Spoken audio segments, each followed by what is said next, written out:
One of our favorite devices in the 12-year history of this program, the free agent slot machine. There are so many big names out there. As a device to get them into uniform, we put them into the slot machine. Let's pull the lever and give it a spin and find out who the first player is that pops up. We'll all take a crack, Keith, Carlos, and I, at finding the right home for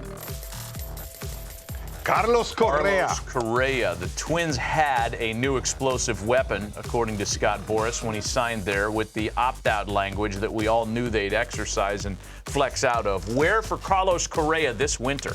You know what? I see him going to the Giants, and now you're going to say, wait, they have Crawford there. It's like I think he'd be willing to move to third base. They add this great defender, great bat.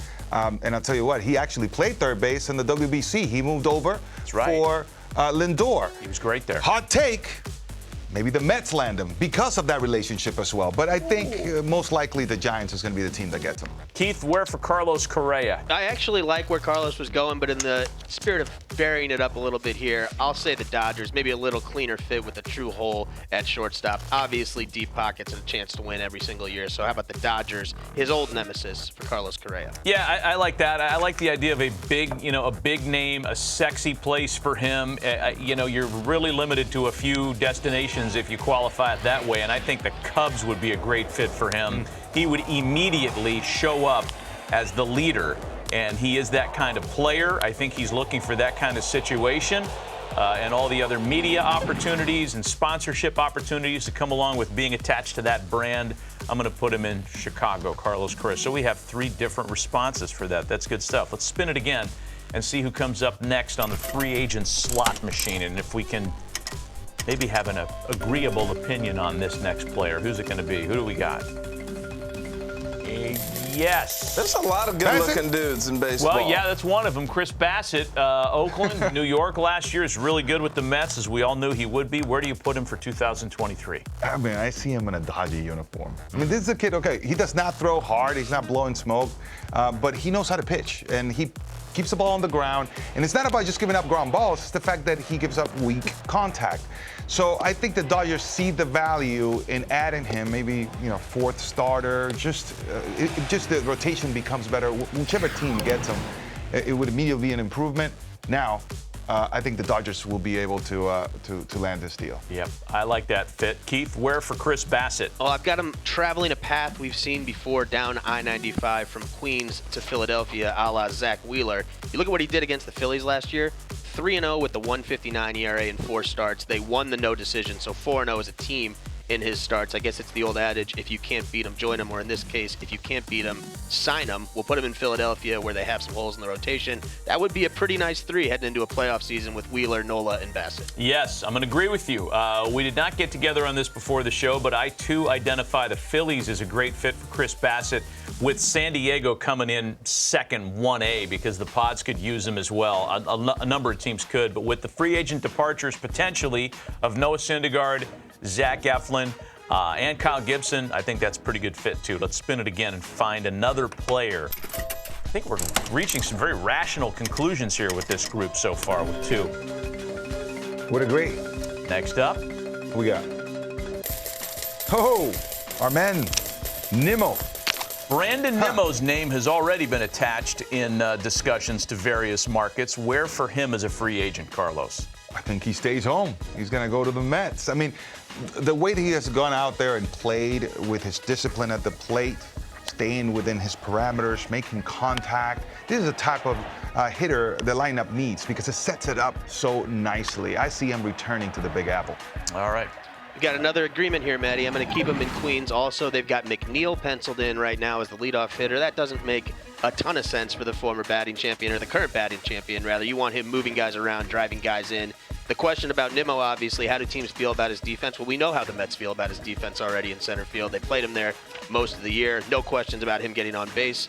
just a good fit for him to go back to the Mets. What's the first thing his manager thinks of when he thinks of Brandon Nimmo? My first thought is hot chicken wings or something, you know? Hot chicken wings. Interesting response. I'm going to say he goes to Seattle only because we've already heard the dialogue there. There's been a lot kicked around among the insiders that Seattle's interested. So why not Seattle? I mean, they're putting together a lot of outfielders there, but just to be different, I'll say the M's. And I probably whiffed on that one, but whatever. Let's spin it again. That's the only one so far that I'm not really convinced that I was onto something for. Next up in the free agent slot machine. Let's see. Nate Eovaldi, who finished up the long contract that he was extended with after he posted up so brilliantly in the 2018 World Series.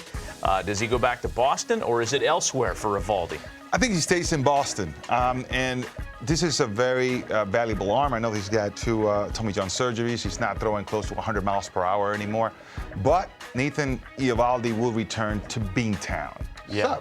I don't know why we just split up me and David Justice. We'll get back to that in a moment, I guess. But we'll fill you in. Keith, do you have Nate Eovaldi returning to Boston? I do actually have Nate Eovaldi returning to Boston. Carlos and I started with the disagreement, now in lockstep in back-to-back. There's just a trust factor there. Carlos talked about the multiple Tommy Johns and the Red Sox having faith in him. Obviously, what he did in the World Series that you talked about, Matty. So, yes, a return to Boston for Eovaldi. Already conversations there about a multi-year deal before we got to the offseason. So, obviously, interest on the Boston side.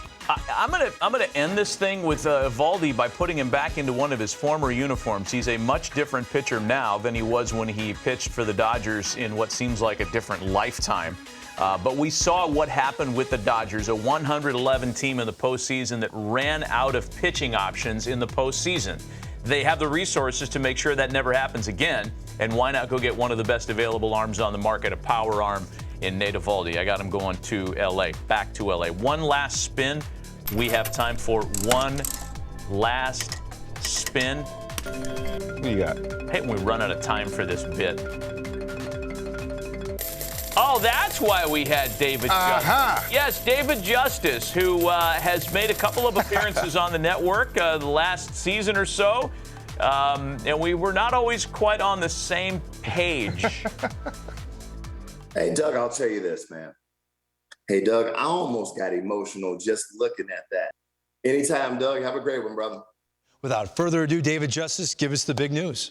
Well, I will tell you this. You're going to have to hold on because they haven't told me yet. Oh. Yeah. Yeah. He dropped a Doug on me about 7 times in that interview. He thought that, through no fault of his own, thought that I was Doug. He called you Doug 5 times right there in that clip. Yeah, it's all good. And then when we were doing the Rookie of the Year award, he looked like he was in some sort of palace somewhere in Venice, right? Do you see that setup behind him? I think that's just his spread in SoCal. I mean, he's David Justice, man. I feel you. He lives good. He lives good. There's a lot of good-looking dudes in Yes, baseball. yes, Harold. That's good stuff.